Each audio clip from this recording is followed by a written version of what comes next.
رات کا پچھلا پہر تھا مگر حویلی نما گھر کے صحن میں قیامت کا شور برپا تھا۔ سکوت کو چیرتی ہوئی اونچی اور کرخت آوازوں نے ماہی کا دل دہلا دیا تھا۔ وہ اپنے دونوں ہاتھ جوڑے اپنی چچی کے قدموں میں بیٹھی گڑ گڑا رہی تھی، مگر سامنے کھڑی عورت کے چہرے پر رحم کا کوئی شائبہ تک نہ تھا۔ چچی جان، خدا کے لیے میری بات کا یقین کریں، میں سچ کہہ رہی ہوں۔ ماہی کی آواز ہچکیوں میں دب کر رہ گئی۔ بکواس بند کرو اپنی اور دفع ہو جاؤ میری نظروں کے سامنے سے۔ بیگم جہاں نے اسے زوروں سے ٹھوکر ماری، جس سے وہ لڑکھڑا کر پیچھے گری۔ تمہاری زبان کیسے کھلی میرے بھائی کے خلاف؟ تمہاری اتنی ہمت کہ تم فراز پر الزام لگاؤ؟ ماہی نے تڑپ کر سائٹ پر کھڑے فراز کی طرف دیکھا، جو بڑی مکاری سے چہرے پر معصومیت سجائے کھڑا تھا۔ اس کی آنکھوں میں ایک عجیب سی چمک تھی جسے دیکھ کر ماہی کو گھن آنے لگی۔ فراز بھائی، آپ کیوں جھوٹ بول رہے ہیں؟ خدا کو جان دینی ہے آپ نے۔ بتائیں نا چچی جان کو کہ آپ نے میرے کمرے میں آنے کی کوشش کی تھی۔ بتائیں کہ آپ نے میرا بازو پکڑا تھا۔ ماہی چیخی تھی، مگر اس کی چیخ نکار خانے میں طوطی کی آواز ثابت ہوئی۔ بیگم جہاں نے آگے بڑھ کر ایک زوردار تھپڑ ماہی کے منہ پر رسید کیا۔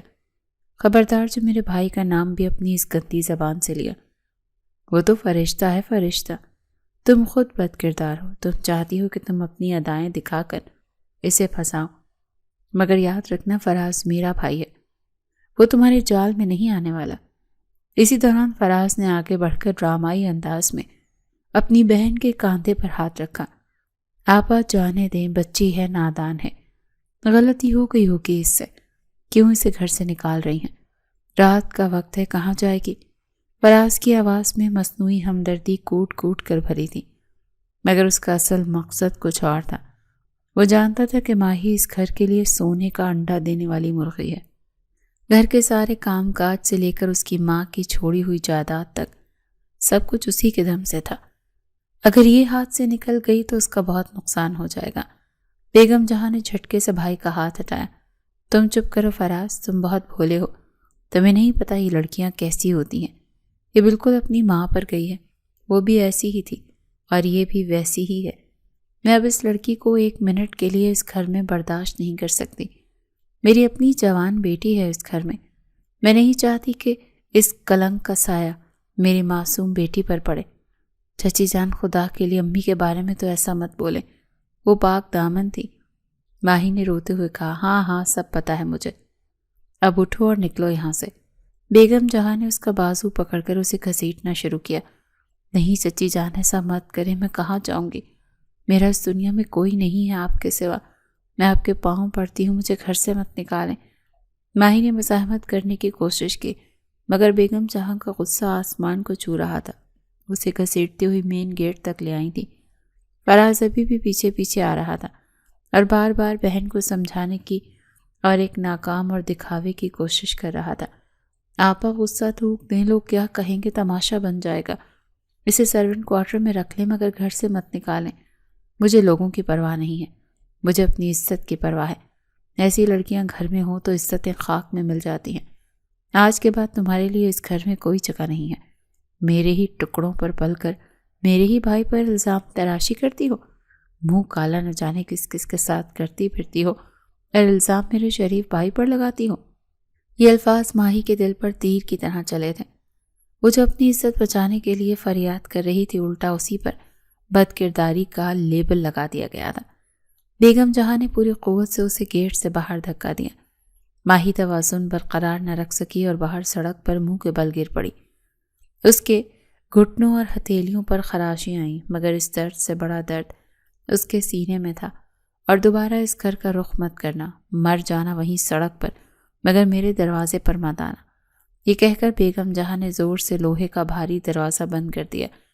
دھڑام کی آواز گلی میں گونجی۔ ماہی فوراً اٹھی اور دیوانوں کی طرح دروازہ پیٹنے لگی۔ کھولیں دروازہ چچی جان، میں کہاں جاؤں گی؟ میں نے کچھ نہیں کیا، فراز جھوٹ بول رہا ہے، خدا کے لیے انصاف کریں۔ مگر دوسری طرف خاموشی چھا چکی تھی۔ اندر کھڑا فراز اب بھی بیگم جہاں کو سمجھا رہا تھا کہ سونے کی چڑیا ہاتھ سے نکل جائے گی، مگر بیگم جہاں اپنی انا اور بھائی کی محبت میں اندھی ہو چکی تھی۔ ماہی کا دل ٹوٹ کر ریزہ ریزہ ہو گیا تھا۔ اس نے اپنے ہاتھوں کو وہیں روک لیا جو دروازہ پیٹ پیٹ کر سرخ ہو چکے تھے۔ رات کا سناٹا گہرا ہوتا جا رہا تھا۔ دور کہیں سے کتوں کے بھونکنے کی آوازیں آ رہی تھی۔ ٹھنڈی ہوا کے جھونکے اس کے وجود پہ لرزہ طاری کر رہے تھے۔ وہ سڑک کے بیچوں بیچ کھڑی تھی، تنہا اور بے آسرا۔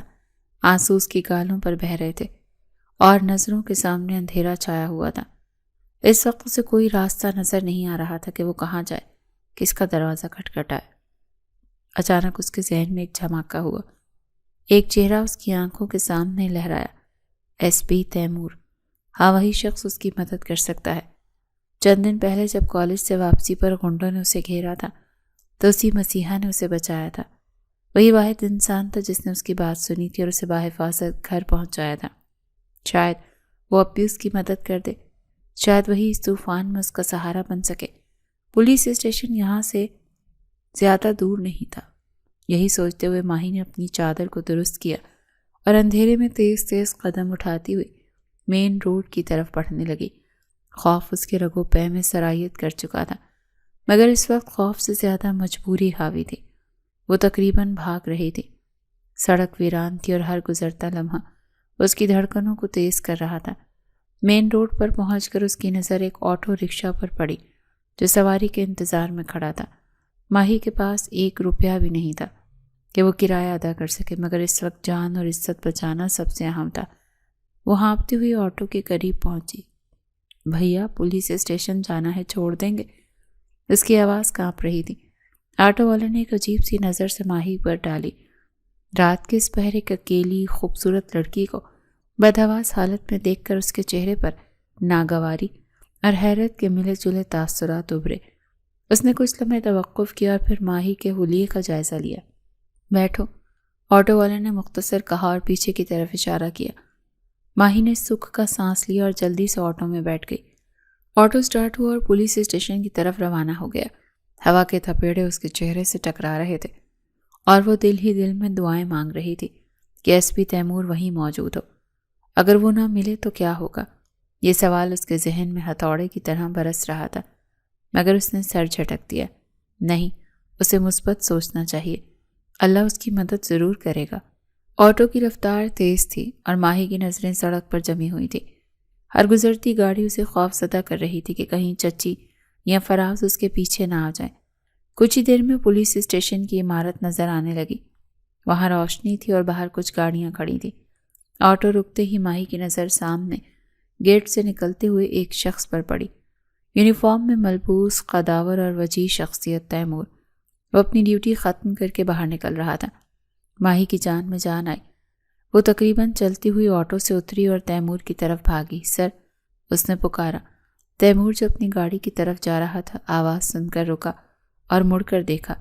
ماہی کو اس حالت میں وہاں دیکھ کر اس کے ماتھے پر بل پڑ گئے۔ وہ حیران رہ گیا۔ رات کے اس پہر یہ لڑکی یہاں کیا کر رہی ہے؟ آٹو والا وہیں کھڑا کرائے کا انتظار کر رہا تھا۔ تیمور کی نظر اس پر پڑی، پھر ماہی کے خالی ہاتھوں اور پریشان چہرے پر۔ وہ فوراً سے معاملہ سمجھ گیا کہ لڑکی کے پاس کرایہ نہیں ہے۔ اس سے پہلے کہ ماہی کچھ بولتی تیمور نے جیب سے پرس نکالا، کچھ نوٹ نکالے اور خاموشی سے جا کر آٹو والے کے ہاتھ پہ رکھ دیے۔ آٹو والا پیسے لے کر وہاں سے جا چکا تھا۔ اب وہاں صرف ماہی اور تیمور کھڑے تھے۔ تیمور نے گہری نظروں سے ماہی کو دیکھا، جس کا چہرہ آنسوؤں سے بھیگا ہوا تھا اور وہ سردی اور خوف سے کانپ رہی تھی۔ پلیز سر، مجھے آپ کی مدد کی ضرورت ہے۔ ماہی کی آواز بھر آ گئی تھی۔ آج کیا مصیبت آن پڑی آپ پر میڈم؟ گھر سے نکلتے وقت کچھ سوچ لیا کریں کہ وقت کیا ہو رہا ہے۔ تیمور کا لہجہ سخت اور سپاٹ تھا۔ سر، آپ غلط سمجھ رہے ہیں۔ ایسا کچھ بھی نہیں ہے جیسا آپ سوچ رہے ہیں۔ ماہی نے لرزتی ہوئی آواز میں صفائی دینے کی کوشش کی، مگر اس کے آنسو لگاتار بہہ رہے تھے۔ تو پھر کیا ہے؟ دیکھیں محترمہ، میرا وقت کیوں ضائع کر رہی ہیں؟ جلدی بتائیں، اب کیا مسئلہ ہے آپ کا جو رات کے اس پہر آپ گھر سے نکلی ہیں؟ کچھ اندازہ ہے حالات کیسے ہیں؟ اگر راستے میں دوبارہ سے وہی غنڈے آ جاتے تو پھر؟ ہر دفعہ ایسے ہی کوئی ایس پی تیمور راستے میں نہیں آ کے ٹکرائے گا آپ سے؟ تیمور غصے سے بولا تھا۔ اس کی آواز میں جھنجھلاہٹ نمایاں تھی۔ وہ حیرانگی سے اس شخص کی طرف دیکھ رہی تھی جو غصے میں بھی کمال ڈھا رہا تھا، لیکن اس وقت وہ خود اتنی بڑی مصیبت میں تھی کہ اسے کچھ سجائی نہیں دے رہا تھا۔ میری چچی جان نے مجھے گھر سے نکال دیا ہے، ماہی نے روتے ہوئے بمشکل یہ الفاظ ادا کیے۔ تیمور جو جانے کے لیے قدم اٹھا رہا تھا ایک دم رک گیا۔ اس نے پلٹ کر ماہی کی طرف دیکھا۔ اس کی آنکھوں میں حیرت تھی۔ چچی جان نے اپنے گھر سے نکال دیا؟ کیا مطلب؟ اب کیوں انہوں نے گھر سے نکالا؟ تم اسی گھر میں رہی ہو نا بچپن سے؟ جب میں تمہیں چھوڑنے گیا تھا تبھی تم نے مجھے یہ باتیں بتائی تھیں۔ وہ ماہی کی طرف دیکھ کر سنجیدگی سے مخاطب ہوا۔ تیمور کو اچھی طرح یاد تھا جب ماہی کالج سے واپس گھر جا رہی تھی تو اس کی چچی کے بھائی فراز نے کچھ گنڈوں کے ساتھ اس کا راستہ روکا تھا اور اس کا بازو تھامنے کی کوشش کی تھی۔ اسی لمحے ماہی کی نظر پولیس کی گاڑی پر پڑی جس میں ایس پی تیمور تھا۔ وہ چلائی تھی، تبھی ایس پی تیمور نے اس کی مدد کی تھی اور اسے خود اپنی گاڑی میں بٹھا کر آج سے 3 دن پہلے اس کی چچی کے گھر چھوڑ کر آیا تھا۔ تبھی ماہی نے بتایا کہ وہ اپنی چچی کے ساتھ رہتی ہے، وہ یتیم اور بے سہارا ہے اور اس کے ماں باپ بچپن میں وفات پا گئے تھے۔ اسی وقت سے چچی کے گھر رہتی تھی اور یہ فراز چچی کا بھائی تھا اور اس نے ہاتھ باندھ کر تیمور سے کہا تھا کہ فراز کو جیل نہ لے کر جائیں، نہیں تو چچی اسے کچا چبا جائیں گی۔ تیمور کو اسی وقت یہ یقین ہو گیا تھا کہ چچی کا سلوک اس کے ساتھ اچھا نہیں ہے۔ سر، انہوں نے مجھے ہمیشہ بوجھ سمجھا ہے لیکن آج تو حد ہی ہو گئی، ماہی نے سسکتے ہوئے کہا۔ بتایا نہیں تم نے کیوں تمہاری چچی نے تمہیں گھر سے نکالا؟ تیمور نے کرخت لہجے میں پوچھا۔ وہ جاننا چاہتا تھا کہ آخر معاملہ کیا ہے جو رات کے اس وقت ایک لڑکی کو سڑک پر پھینک دیا گیا۔ چچی نے اس دن جب آپ مجھے گھر چھوڑ کر آئے تھے دیکھ لیا تھا۔ میں نے چچی کو یقین دلانے کی کوشش کی ہے کہ فراز نے اپنے دوستوں کے ساتھ میرا راستہ روکا تھا اور مجھ سے بدتمیزی کی تھی، لیکن چچی نے الٹا الزام مجھ پر لگا دیا اور وہ کہہ رہی تھی۔ یہ بات کہہ کر ماہی خاموش ہو گئی۔ اس کی زبان ساتھ نہیں دے رہی تھی کہ وہ اتنے گھٹیا الفاظ دہرائے۔ کیا کہہ رہی تھی وہ؟ بولو۔ چپ کیوں ہو گئی؟ ایس پی تیمور نے اس کی طرف دیکھتے ہوئے غصے سے پوچھا۔ اسے ماہی کی یہ خاموشی زہر لگ رہی تھی۔ سر، وہ کہہ رہی تھی، ماہی کی آواز گھٹ گئی۔ وہ کہہ رہی تھی کہ میں بد کردار ہوں۔ انہوں نے کہا تم اپنی مرضی سے اس پولیس والے کے ساتھ گئی تھی۔ تیمور کے ماتھے پر بل پڑ گئے۔ اس کی آنکھوں میں ایک عجیب سی تپش ابھری اور تیمور نے دانت پیستے ہوئے پوچھا۔ وہ کہہ رہی تھی کہ تم نے میرے بھائی فراز کو پھنسانے کے لیے یہ ڈرامہ کیا ہے، حالانکہ فراز بھائی خود مجھے تنگ کرتے ہیں۔ وہ اس دن بھی زبردستی مجھے اپنے ساتھ لے جانا چاہتے تھے۔ آپ نے میری جان بچائی تھی سر، مگر چچی جان کو لگتا ہے کہ قصوروار میں ہوں، تو اس بات پر انہوں نے تمہیں گھر سے نکال دیا؟ تیمور نے ناقابل یقین انداز میں پوچھا۔ جی سر، انہوں نے کہا نکل جاؤ اس گھر سے۔ میرے پاس جانے کی کوئی جگہ نہیں ہے، میرا کوئی اور ٹھکانہ نہیں ہے، میں یتیم ہوں سر، میرے ماں باپ نہیں ہیں، میں کہاں جاؤں گی؟ ماہی پھوٹ پھوٹ کر رو پڑی۔ اس کی حالت دیکھ کر پتھر دل بھی پگھل جائے۔ تیمور گہری سانس لے کر رہ گیا۔ اسے شدید غصہ آ رہا تھا اس عورت پر جس نے اپنی ہی بھتیجی کے ساتھ ایسا سلوک کیا، اور اس نے زیادہ غصہ اسے اس فراز پر تھا جو اپنی بہن کی آڑ میں اس معصوم لڑکی کی زندگی برباد کر رہا تھا۔ گاڑی میں بیٹھو، تیمور نے اچانک کہا۔ ماہی نے چونک کر اس کی طرف دیکھا۔ کہاں سر؟ میں نے کہا گاڑی میں بیٹھو، سوال مت کرو۔ تیمور نے حکم صادر کیا اور خود ڈرائیونگ سیٹ کی طرف بڑھا۔ سر پلیز، میں کہاں جاؤں گی؟ آپ مجھے کہاں لے کر جا رہے ہیں؟ ماہی وہیں کھڑی رہی۔ اسے ڈر لگ رہا تھا۔ دیکھو محترمہ، میرے پاس فالتو وقت نہیں ہے بحث کرنے کا۔ تم نے خود کہا ہے کہ تمہارا کوئی ٹھکانہ نہیں ہے، یہاں سڑک پر کھڑی رہو گی تو کوئی نہ کوئی بھیڑیا تمہیں نوچ کھائے گا۔ عزت بچانی ہے تو بیٹھ جاؤ گاڑی میں۔ تیمور نے دروازہ کھولتے ہوئے اسے تنبیہ کی۔ ماہی کے پاس کوئی چارہ نہیں تھا۔ سامنے کھڑا شخص سخت ضرور تھا مگر اس کی آنکھوں میں ہوس نہیں تھی۔ وہ جانتی تھی کہ اس وقت دنیا میں اگر کوئی محفوظ جگہ ہے تو وہ شاید اسی شخص کی گاڑی ہے۔ اس نے کپکپاتے ہاتھوں سے گاڑی کا دروازہ کھولا اور فرنٹ سیٹ پر بیٹھ گئی۔ تیمور نے گاڑی سٹارٹ کی اور اسے گیئر میں ڈالا۔ گاڑی فراٹے بھرتی ہوئی سڑک پر دوڑنے لگی۔ گاڑی کے اندر مکمل خاموشی تھی، صرف انجن کی آواز آ رہی تھی۔ ماہی نے کنکھیوں سے تیمور کی طرف دیکھا جو انتہائی سنجیدگی سے ڈرائیونگ کر رہا تھا۔ اس کے چہرے کے تاثرات سخت تھے اور وہ شاید کسی گہری سوچ میں گم تھا۔ سر، ہم کہاں جا رہے ہیں؟ ماہی سے رہا نہ گیا۔ تیمور نے کوئی جواب نہیں دیا، وہ بس سامنے دیکھتا رہا۔ سر پلیز بتائیں، مجھے ڈر لگ رہا ہے۔ ماہی نے دوبارہ ہمت کی۔ تیمور نے ایک جھٹکے سے بریک لگائی۔ گاڑی سڑک کے کنارے رک گئی۔ اس نے ماہی کی طرف دیکھا۔ ڈر لگ رہا ہے؟ اب ڈر لگ رہا ہے، جب گھر سے نکلی تھی تب ڈر نہیں لگا تھا؟ جب اس فراز کے خلاف سٹینڈ نہیں لیا تب ڈر نہیں لگا تھا؟ تم لڑکیاں بھی نا عجیب ہوتی ہو، ظلم سہتی رہتی ہو، اور جب پانی سر سے گزر جاتا ہے تو مدد کے لیے پکارتی ہو۔ سر میں نے کوشش کی تھی، میں نے بہت کوشش کی تھی، مگر میری کوئی نہیں سنتا۔ میں کمزور ہوں۔ کمزور وہ ہوتا ہے جو حالات سے سمجھوتا کر لے۔ تم نے حالات سے سمجھوتا کیا ہے۔ کمزور وہ ہوتا ہے جو حالات سے سمجھوتا کر لے۔ تم نے اس فراز کی حرکتوں کو چھپایا۔ اگر پہلی بار ہی تم نے شور مچایا ہوتا تو آج یہ نوبت نہ آتی۔ میں کمزور نہیں ہوں سر، میں بس بے بس ہوں، ماہی نے آنسو پونچھتے ہوئے کہا۔ اس کی آواز میں کرب تھا۔ آپ نہیں جانتے یتیمی کیا ہوتی ہے۔ جب سر پر باپ کا سایہ نہ ہو تو دنیا والے جینے نہیں دیتے۔ چچی جان ہی میرا واحد سہارا تھی، لیکن انہوں نے بھی آج مجھ پر ایسا بہتان لگایا کہ زمین پھٹ گئی اور میں اس میں سما نہیں سکی۔ کیسا بہتان؟ کھل کر بتاؤ مجھے، تیمور نے سخت لہجے میں پوچھا۔ اس کی انگلیاں سٹیئرنگ وہیل پر جم گئی تھی۔ وہ کہہ رہی تھی تم بد کردار ہو اور اس ایس پی کے ساتھ تمہارے غلط تعلقات ہیں۔ یہی کہہ کر انہوں نے مجھے گھر سے نکال دیا ہے۔ ماہی نے نظریں جھکا کر بمشکل الفاظ ادا کیے۔ شرمندگی سے اس کا چہرہ سرخ ہو رہا تھا۔ تیمور نے جیسے ہی یہ سنا اس کے دماغ میں جھماکا ہوا۔ اس نے بے یقینی سے ماہی کی طرف دیکھا۔ کیا کہا انہوں نے؟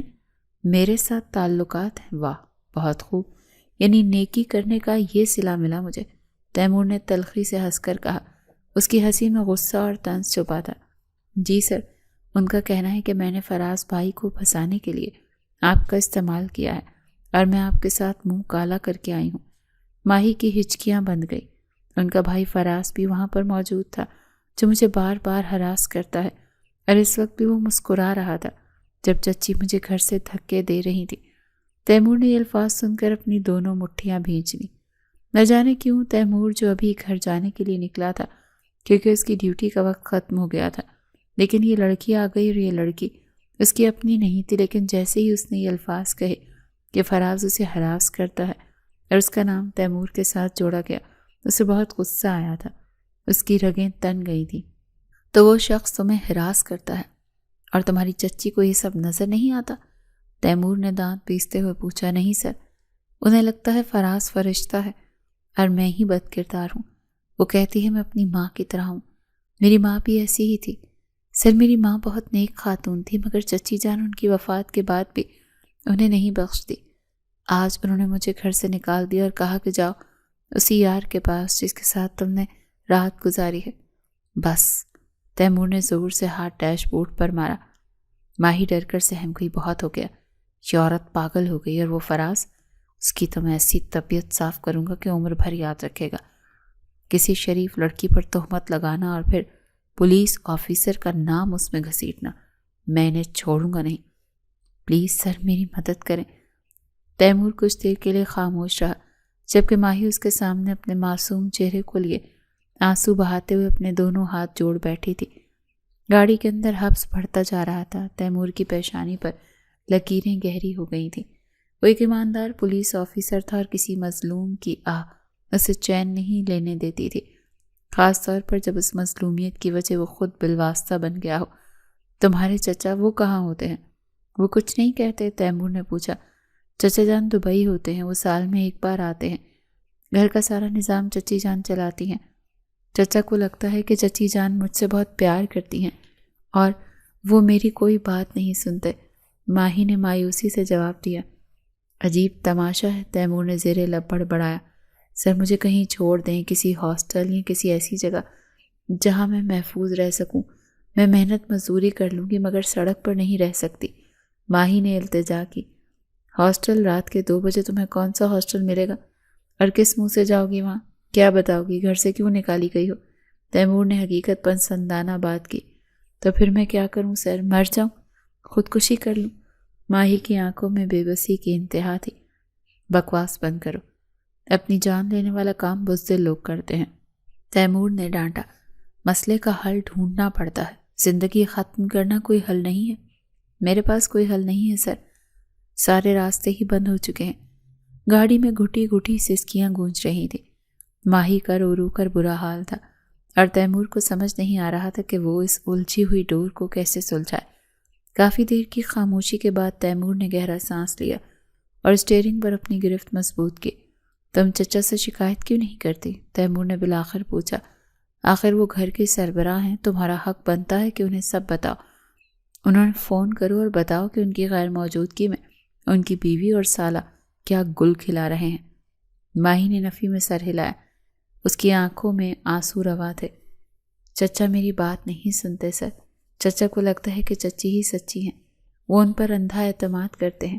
میں نے کئی بار کوشش کی ہے انہیں بتانے کی، لیکن وہ ہمیشہ مجھے ہی ڈانٹ دیتے ہیں کہ میں اپنی ماں جیسی چچی کے خلاف باتیں کر رہی ہوں۔ یہ کیسے ہو سکتا ہے؟ تیمور کو حیرت ہوئی۔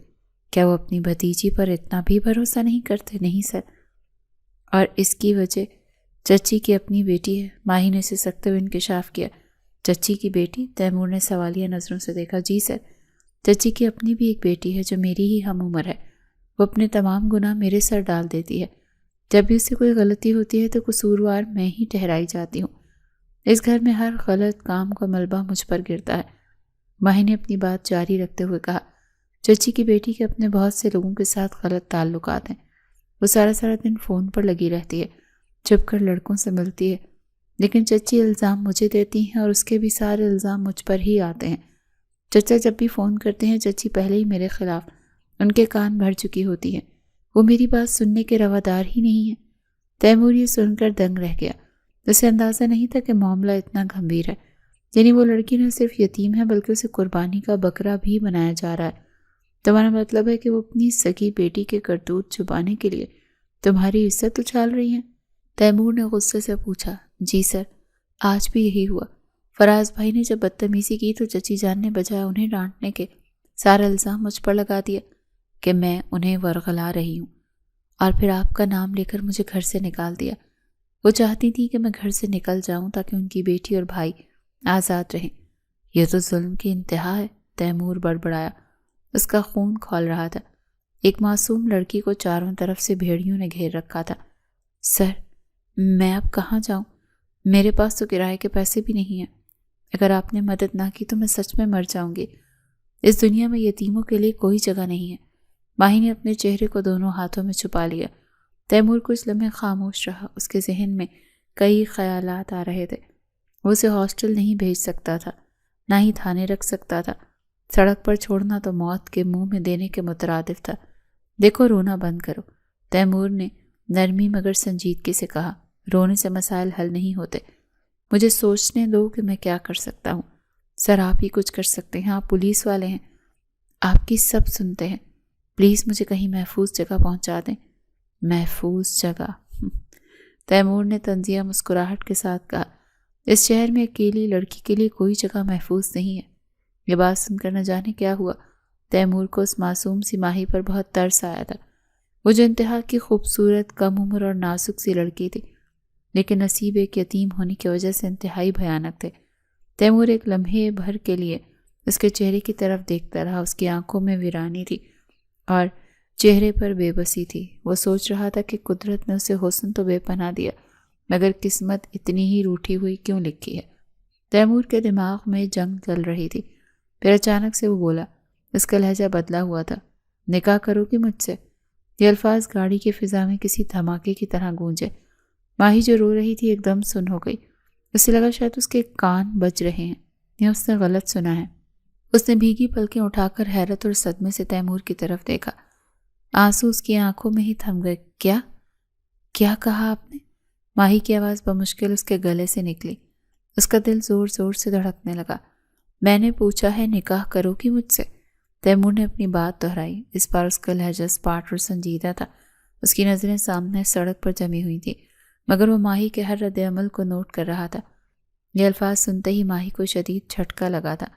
وہ سمجھی تھی کہ وہ اسے کوئی پناہ دے گا یا کسی شیلٹر ہوم میں چھوڑ دے گا، مگر یہ پیشکش اس کی سوچ سے بہت دور تھی۔ کیا کہہ رہے ہیں آپ سر؟ نکاح؟ میں آپ سے نکاح کروں گی یا آپ کیا کہہ رہے ہیں؟ ماہی کے وہم و گمان میں بھی نہیں تھا کہ مدد مانگنے کے بدلے اسے یہ سننے کو ملے گا۔ وہ پیچھے ہو کر سیٹ سے ٹیک لگا گئی جیسے اسے کرنٹ لگا ہو۔ اس کے علاوہ کوئی اور راستہ نہیں ہے، تیمور نے خشک لہجے میں کہا۔ وہ جانتا تھا یہ فیصلہ آسان نہیں ہے، مگر حالات یہی تقاضا کر رہے تھے۔ نکالیں کوئی راستہ، آپ پولیس والے ہیں، آپ کے پاس بہت طاقت ہے، آپ مجھے کہیں بھی رکھوا سکتے ہیں، نکاح ہی کیوں؟ پلیز سر میرا مذاق مت اڑائیں۔ ماہی گھبرا گئی تھی، اسے لگا کہ شاید تیمور بھی اس کی مجبوری کا فائدہ اٹھانا چاہتا ہے۔ دیکھو لڑکی، جذباتی مت بنو۔ تیمور نے گاڑی کی رفتار آہستہ کی۔ میں تمہیں کہیں بھی رکھوا دوں تو لوگ باتیں بنائیں گے۔ تم ایک جوان لڑکی ہو اور میں ایک غیر مرد۔ میں تمہیں اپنی حفاظت میں تبھی رکھ سکتا ہوں جب میرا تمہارے ساتھ کوئی شرعی رشتہ ہو، ورنہ دنیا والے نہ مجھے جینے دیں گے اور نہ تمہیں۔ میں نہیں چاہتا کہ کل کو کوئی تمہارے کردار پر انگلی اٹھائے کہ رات بھر پولیس افسر کے ساتھ تھی اور اب اس کی حفاظت میں ہے۔ لیکن سر نکاح یہ بہت بڑی بات ہے، میں آپ کو جانتی تک نہیں اور آپ بھی مجھے نہیں جانتے، یہ کیسے ممکن ہے؟ ماہی کے ہاتھ کانپ رہے تھے۔ تو کیا پھر واپس اپنی چچی کے گھر جانا چاہتی ہو؟ تیمور نے اسے چیلنج کیا اور سوالیہ نظروں سے دیکھا۔ بتاؤ مجھے، کیا اس جہنم میں واپس جانا منظور ہے جہاں تمہاری عزت ہر وقت خطرے میں ہے، جہاں وہ فراز ہر وقت موقع کی طاق میں رہتا ہے؟ بولو، کیا وہ زندگی پسند کرو گی؟ نہیں سر، میں وہاں نہیں جانا چاہتی، وہ جگہ میرے لیے جہنم ہے۔ ماہی تڑپ اٹھی، اس کا چہرہ خوف سے سفید پڑ گیا۔ تو پھر فیصلہ تمہارے ہاتھ میں ہے، یا تو سڑک پر رول جاؤ یا اس ذلت بھرے گھر میں واپس جاؤ، یا پھر عزت کے ساتھ میرے نکاح میں آ جاؤ۔ میں وعدہ کرتا ہوں تمہیں وہ عزت دوں گا جو تمہارا حق ہے۔ میں تمہاری مجبوری کا فائدہ نہیں اٹھا رہا، بلکہ تمہیں تحفظ دینا چاہتا ہوں۔ تیمور کی آواز میں ایک عجیب سی یقین دہانی اور سچائی تھی۔ ماہی خاموش ہو گئی، اس کا دماغ معاف ہو چکا تھا۔ ایک طرف کنواں تھا تو دوسری طرف کھائی۔ وہ کیا فیصلہ کرتی؟ اجنبی مرد سے نکاح، اپنوں کی ذلت۔ دونوں راستے کٹھن تھے اور وقت بہت کم تھا، جہاں پر نہ تمہاری عزت محفوظ ہے اور نہ تم محفوظ ہو۔ میں وہاں جانے کا سوچ بھی نہیں سکتی، لیکن سر میں نکاح نہیں کر سکتی۔ ماہی نے روتے ہوئے نفی میں سر ہلایا۔ میں آپ کو جانتی تک نہیں ہوں، یہ فیصلہ میں اتنی جلدی کیسے کر لوں؟ تیمور کے چہرے پر سختی آ گئی۔ اسے ماہی کی یہ ہچکچاہٹ اور انکار اپنی توہین محسوس ہوئی۔ وہ اس کی بھلائی کے لیے ایک باعزت راستہ دکھا رہا تھا اور وہ اسے ٹھکرا رہی تھی۔ اچھا، نکاح نہیں کر سکتی تو ٹھیک ہے، پھر جاؤ، شوق سے دوبارہ اپنی چچی کے گھر جاؤ، تیمور نے بے رخی سے کہا اور گاڑی کی رفتار آہستہ کر دی۔ مجھے کوئی شوق نہیں زبردستی کسی کو اپنی پناہ میں لینے کا۔ اگر تمہیں ذلت کی زندگی ہی پسند ہے تو میں تمہیں روکنے والا کون ہوتا ہوں؟ یہ کہتے ہوئے اس نے گاڑی کا دروازہ کھولا تھا۔ ٹھنڈی ہوا کا جھونکا اندر آیا جس نے ماہی کو کپ کپا دیا تھا۔ اتر جاؤ، تیمور نے سخت لہجے میں حکم دیا۔ یہیں سے رکشہ مل جائے گا یا پیدل ہی چلی جانا؟ جب تمہیں اپنی عزت کی پرواہ نہیں تو مجھے کیا پڑی ہے؟ ماہی کے پیروں تلے سے زمین نکل گئی۔ وہ تو صرف اپنی مجبوری بتا رہی تھی، مگر تیمور نے تو سچ میں اسے اتارنے کا فیصلہ کر لیا تھا۔ وہ جانتی تھی کہ اگر وہ اس وقت گاڑی سے اتر گئی تو پھر اس کے پاس مرنے کے سوا کوئی راستہ نہیں بچے گا۔ ایک منٹ، صرف ایک منٹ کے لیے رکے، میری بات تو سنیں آپ۔ وہ دوبارہ اس کے سامنے ہوئی۔ اس نے تیزی سے تیمور کی طرف ہاتھ بڑھایا جیسے اسے روکنا چاہ رہی۔ خدا کے لیے دروازہ بند کر دیں، مجھے مت اتاریں۔ تیمور نے اسے گھورتے ہوئے دروازہ تو بند کر لیا، مگر اس کے چہرے پر اب بھی ناگواری تھی۔ اب کیا سننا باقی رہ گیا؟ جب تمہیں میرا واحد حل منظور نہیں تو پھر میرا وقت کیوں ضائع کر رہی ہو؟ تیمور جھنجھلا کر بولا۔ سر پلیز سمجھنے کی کوشش کریں، نکاح بہت بڑی ذمہ داری ہے، میں ڈر گئی ہوں۔ ماہی نے صفائی پیش کی۔ تو پھر کیا چاہتی ہو؟ میرے پاس کوئی جادو کی چھڑی نہیں ہے کہ میں تمہارے حالات بدل دوں، سیدھی طرح بتاؤ کیا کرنا ہے؟ تیمور نے دو ٹوک انداز میں پوچھا۔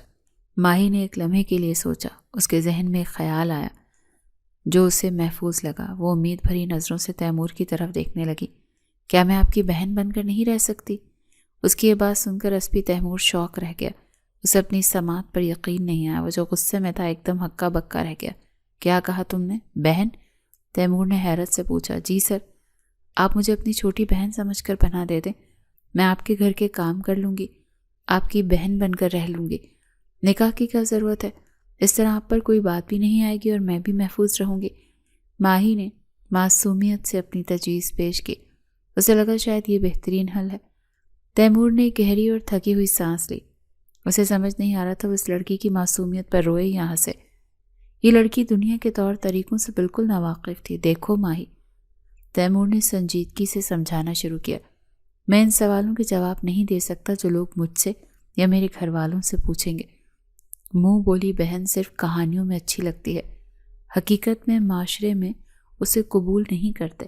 میری ماں اور بہنیں کبھی نہیں مانیں گی کہ میں رات کے اس پہر ایک اجنبی لڑکی کو گھر لے آیا اور اس کا کوئی رشتہ نہیں ہے۔ وہ شک کریں گی اور یہ شک تمہارے لیے زہر بن جائے گا۔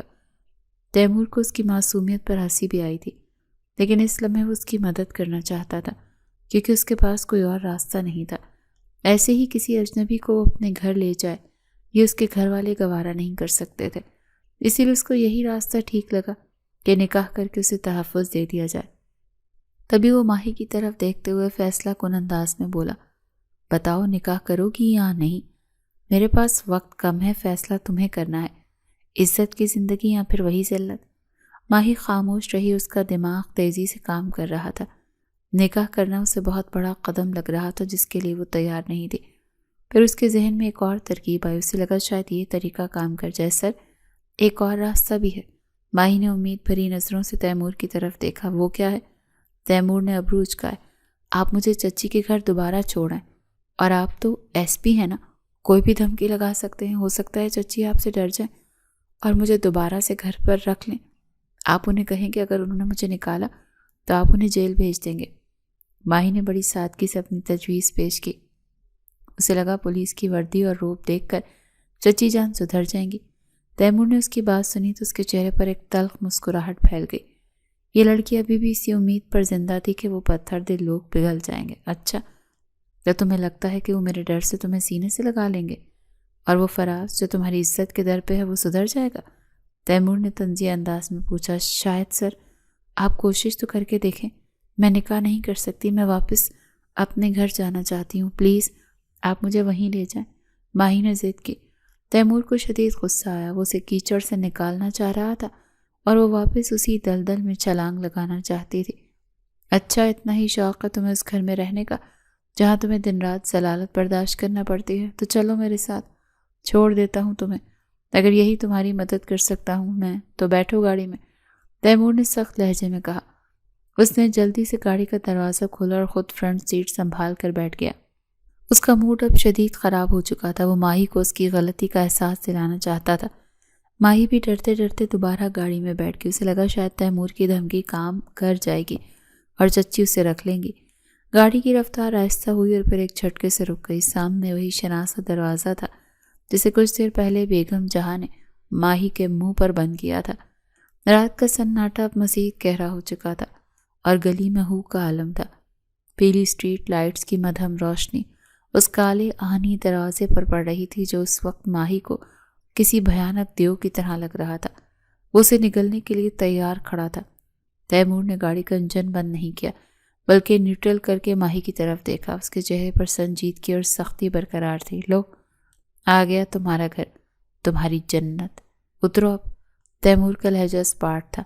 ماہی نے سہمے ہوئے انداز میں کھڑکی سے باہر دیکھا۔ اس کے جسم میں ایک سنسنی سی دوڑ گئی۔ کچھ ہی دیر کے بعد وہ چچی کے گھر کے سامنے تھے، مگر اب منظر بدل چکا تھا۔ اسی لمحے سے وہ بات یاد آئی جب چچی جان نے اسے یہ کہا تھا کہ یہ بد کردار ہے، اسی ایس پی کے ساتھ منہ کالا کر کے آئی ہے۔ وہ الفاظ اس کے کانوں میں پگھلے ہوئے سیسے کی طرح اتر رہے تھے۔ کیا ہوا؟ اب ادھر کیوں نہیں رہی؟ ابھی تو بہت ضد کر رہی تھی کہ مجھے واپس وہیں جانا ہے۔ تیمور نے طنزیہ انداز میں ابروج کہا۔ ماہی کی ٹانگیں منو بھاری ہو چکی تھیں۔ اس کے اندر ہمت نہیں تھی کہ وہ اس دروازے کی طرف قدم بڑھا سکے۔ اسے معلوم تھا کہ اس دروازے کے پیچھے کیا ہے، وہی ذلت، وہی بہتان اور وہی فراز کی ہوس بھری نگاہیں۔ چلو اترو اب گاڑی سے، دروازہ کھٹکھٹاؤ۔ کہہ دیتا ہوں تمہاری چچی سے کہ تمہارے اور میرے درمیان کوئی غلط تعلقات نہیں ہیں۔ میں اپنی وردی میں ہوں، شاید میرا روپ دیکھ کر وہ مان جائے، شاید انہیں یقین آ جائے کہ میں ایک ذمہ دار افسر ہوں اور کسی کی عزت کے ساتھ نہیں کھیلتا۔ تیمور نے بے رخی سے کہا، حالانکہ وہ جانتا تھا کہ یہ سب اتنا آسان نہیں ہے۔ اگر وہ یقین کر لیں گی تو پھر سب ٹھیک ہو جائے گا۔ اترو، تیمور نے دوبارہ زور دیا۔ وہ یقین نہیں کریں گی، ماہی ایک دم سے بولی۔ اس کی آواز میں خوف اور یقین کی ملی جلی کیفیت تھی۔ وہ جانتی تھی کہ اس کی چچی اس کی نہیں سنے گی کیونکہ وہ سننا ہی نہیں چاہتی۔ تو پھر کیوں لے کر آئی ہو مجھے یہاں؟ تیمور جھنجھلا کر بولا۔ سر، وہ نہیں مانیں گے، انہوں نے تو پہلے ہی فیصلہ سنا دیا تھا۔ انہوں نے کہا تھا اگر میں مر جاؤں تو ان کے دروازے پر نہ آؤں، اور اب تو میں آپ کے ساتھ آئی ہوں۔ وہ گاڑی کی کھڑکی سے دیکھیں گی تو ان کا شک یقین میں بدل جائے گا۔ وہ کہیں گی کہ دیکھ لو یہ لڑکی رات کے اس پہر اس شخص کے ساتھ گاڑی میں گھوم رہی ہے۔ تیمور نے گہرا سانس لیا اور اسٹیئرنگ پر ہاتھ مارا۔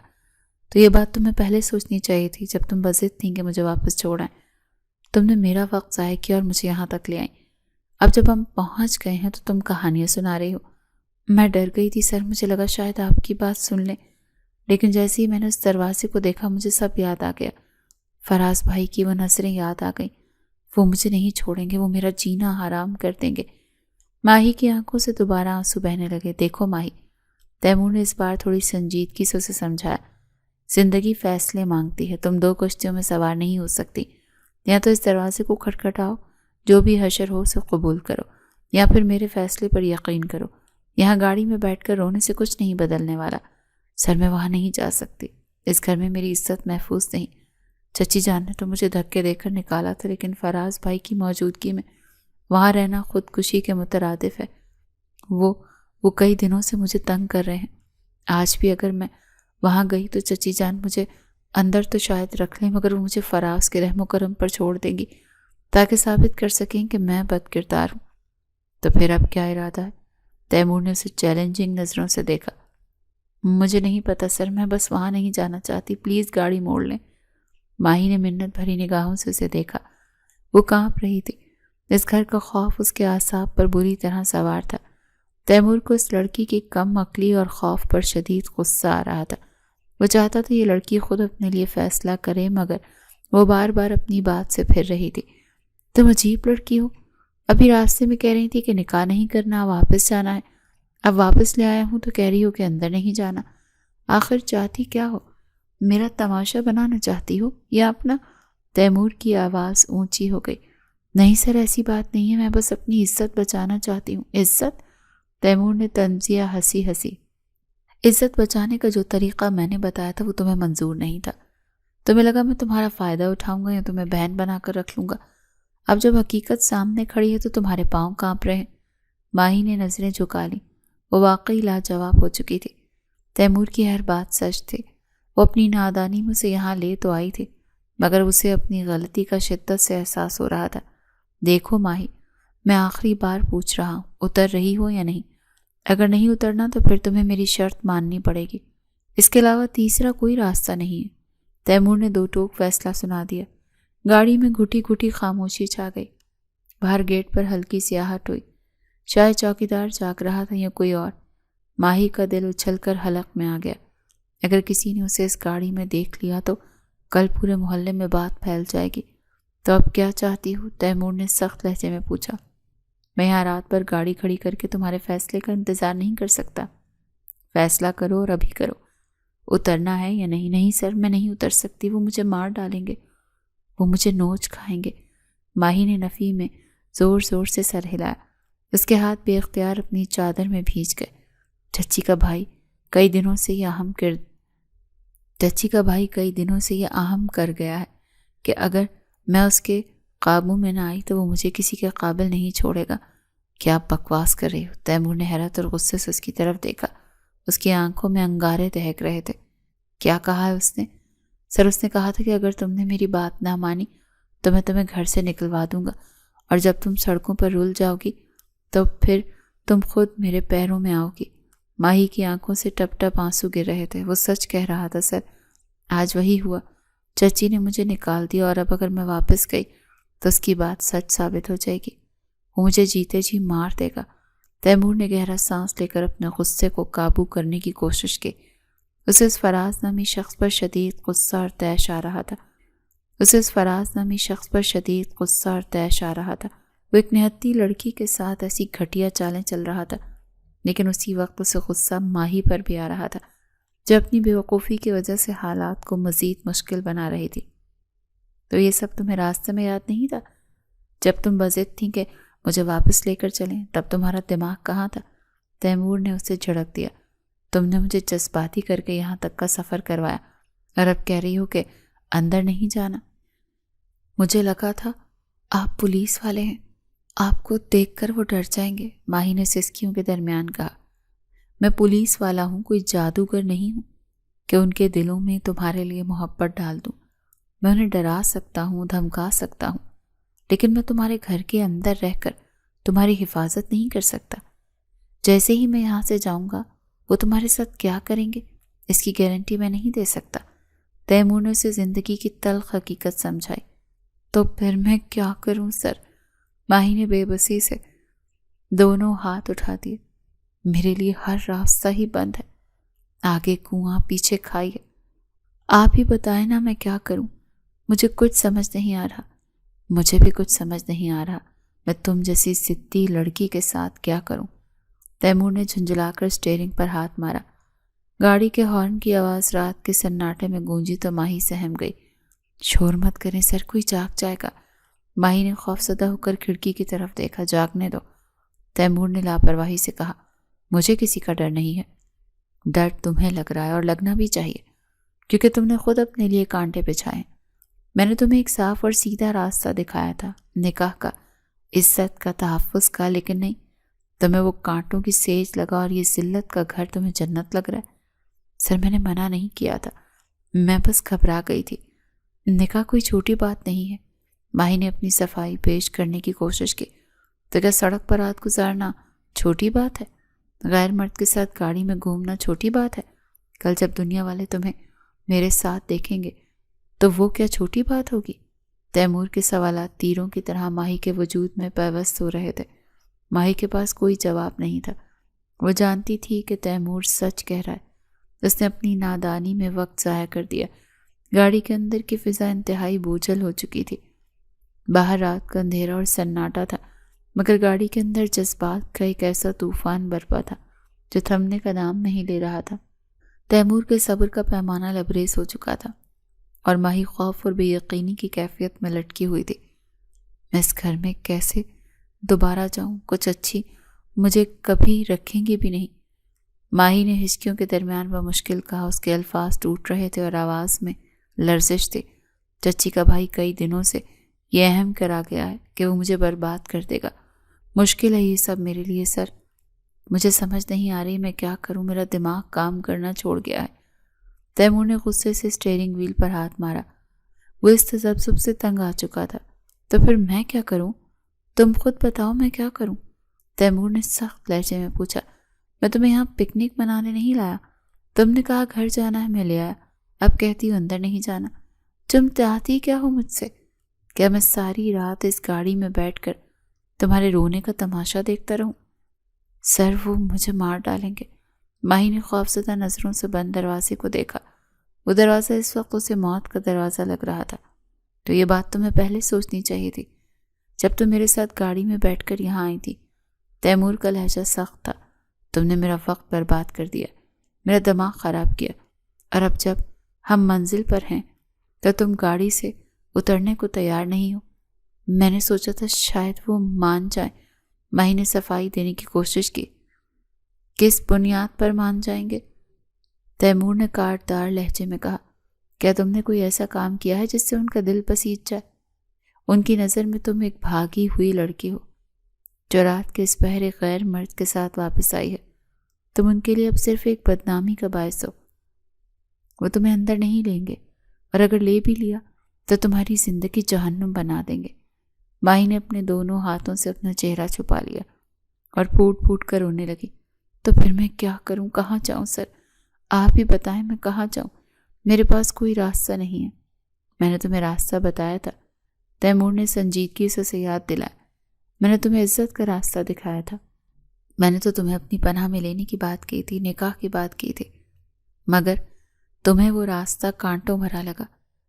تمہیں لگا کہ میں تمہارا دشمن ہوں یا میں تمہاری مجبوری کا فائدہ اٹھانا چاہتا ہوں۔ سر میں ڈر گئی تھی۔ نکاح بہت بڑی بات ہے، میں کیسے ایک دم سے اتنا بڑا فیصلہ کر لیتی؟ اور اب کیا فیصلہ کیا ہے تم نے؟ تیمور نے اس کی طرف گھوم کر دیکھا۔ اب جب تمہارے سامنے تمہاری موت اور ذلت کھڑی ہے تو اب تمہیں کیا فیصلہ کرنا ہے؟ کیا اب بھی تمہیں میرا نکاح کا فیصلہ خوفناک لگ رہا ہے؟ کیا اب بھی تمہیں اس گھر کے اندر جانے سے زیادہ ڈر میرے ساتھ جانے سے لگ رہا ہے؟ ماہی خاموش رہی۔ وہ لاجواب ہو چکی تھی۔ بولو، تیمور چلایا۔ خاموش مت رہو، مجھے جواب چاہیے، ہاں یا نہ۔ یا تو گاڑی سے اترو اور جاؤ اس گھر میں، یا پھر میرے ساتھ چلو۔ تیسرا کوئی آپشن نہیں ہے تمہارے پاس۔ سر پلیز مجھے تھوڑا وقت دے۔ ماہی نے منت کی۔ وقت نہیں ہے، وقت بہت قیمتی چیز ہے اور تم نے پہلے ہی بہت وقت ضائع کر دیا۔ تیمور نے گھڑی کی طرف دیکھا۔ رات کے 3 بج رہے ہیں۔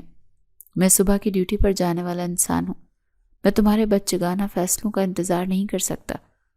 تیمور نے گاڑی کا لاک کھول دیا۔ جاؤ، اتر جاؤ، یہ آخری وارننگ ہے۔ اگر تم اب نہیں اتری تو میں تمہیں زبردستی اتار دوں گا۔ میں مزید تم جیسی کنفیوز انسان کے ساتھ نہیں رہ سکتا۔ ماہی نے خوفزدہ ہو کر تیمور کی طرف دیکھا۔ اس کی آنکھوں میں سچ مچ کا غصہ تھا۔ وہ جان گئی تھی کہ تیمور اب مذاق نہیں کر رہا۔ اس نے کانپتے ہاتھوں سے دروازے کے ہینڈل کو چھوا۔ باہر گھپ اندھیرا تھا۔ اسے لگا جیسے باہر اندھیرے میں فراز کھڑا مسکرا رہا ہو اور اس کا انتظار کر رہا ہو۔ اس کے جسم میں جھرجھری سی دوڑ گئی۔ نہیں، میں نہیں جا سکتی۔ اس نے تیزی سے ہاتھ پیچھے کھینچ لیا۔ تیمور نے ماتھے پر ہاتھ مارا۔ یا اللہ، یہ لڑکی مجھے پاگل کر دے گی۔ تیمور ماہی کی طرف دیکھ کر ایک دم سے چلایا۔ پاگل ہو تم؟ وہاں کہہ رہی تھی کہ مجھے چچی کے گھر جانا ہے، اب یہاں لے کر آیا ہوں تو کہہ رہی ہوں مجھے نہیں جانا۔ کیوں دماغ کھا لیا میرا؟ کیا مسئلہ ہے تمہارے ساتھ؟ کیوں اپنی زندگی برباد کرنے پر تلی ہوئی ہو؟ سر میں مجبور ہوں۔ ماہی رو رہی تھی۔ مجبوری نہیں ہے، یہ بے وقوفی حیثیت ہے۔ تیمور کا پارا ہائی ہو چکا تھا۔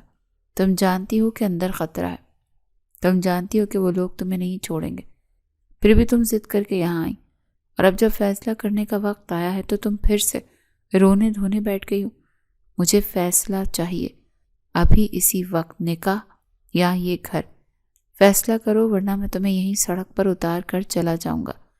تیمور کی دھمکی نے ماہی کے ہوش اڑا دیے۔ اگر تیمور چلا گیا تو وہ اس سڑک پر اکیلی رہ جائے گی، اور پھر فراز یا کوئی اور درندہ اسے نوچ کھائے گا۔ اس کے پاس سوچنے کا وقت ختم ہو چکا تھا۔ اسے اپنی جان اور عزت میں سے کسی ایک کو چننا تھا، اور عزت بچانے کا واحد راستہ وہی تھا جو تیمور نے اسے بتایا تھا۔ تیمور اسے غصے سے گھور رہا تھا اور اس کے جواب کا منتظر تھا۔ گاڑی میں ایک عجیب سا تناؤ تھا۔ ماہی نے اپنی آنکھیں بند کی اور ایک لمبا سانس لیا۔ اس نے اپنے دل کو مضبوط کیا۔ اسے معلوم تھا کہ اب پیچھے ہٹنے کا کوئی راستہ نہیں ہے۔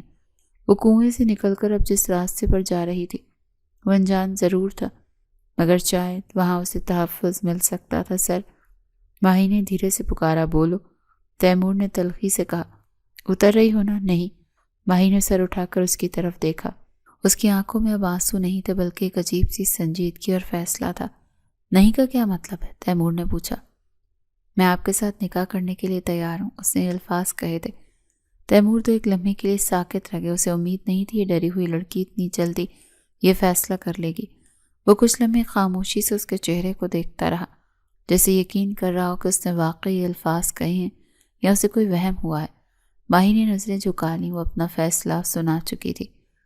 اس نے اپنی زندگی کی ڈور اس اجنبی شخص کے ہاتھ میں تھما دی تھی جسے وہ کچھ گھنٹے پہلے تک جانتی بھی نہیں تھی۔ کیا کہا تم نے؟ دوبارہ کہنا، تیمور نے دھیمی آواز میں پوچھا۔ اس کا غصہ ایک دم سے جھاگ کی طرح بیٹھ گیا تھا۔ میں تیار ہوں سر۔ میں اس گھر میں جانے سے بہتر ہے کہ آپ کی پناہ میں آ جاؤں۔ مجھے آپ پر بھروسہ ہے، لیکن مجھے ان گھر والوں پر بالکل بھی یقین نہیں کہ وہ مجھے برباد کر دیں گے، اسی لیے میں آپ کے ساتھ جانے کے لیے تیار ہوں، ماہی نے مضبوط لہجے میں کہا۔ تو تیمور نے ایک گہرا سانس لیا۔ اس کے چہرے پر ایک اطمینان کی لہر دوڑ گئی۔ وہ جانتا تھا کہ یہ فیصلہ اس لڑکی کے لیے آسان نہیں تھا، لیکن یہی ایک راستہ تھا جس سے وہ اس کی مدد کر سکتا تھا۔ وہ ایک غیرت مند انسان تھا، اور اس نے دل ہی دل میں عہد کیا کہ اس لڑکی کے اعتماد کو کبھی بھی ٹھیس نہیں پہنچائے گا۔ ٹھیک ہے، تیمور نے مختصراً کہا۔ اس نے ماہی سے مزید کوئی سوال نہیں کیا، نہ ہی اسے یہ جتایا کہ وہ جیت گیا ہے اور ماہی ہار گئی ہے۔ اس وقت بحث کی گنجائش ختم ہو چکی تھی۔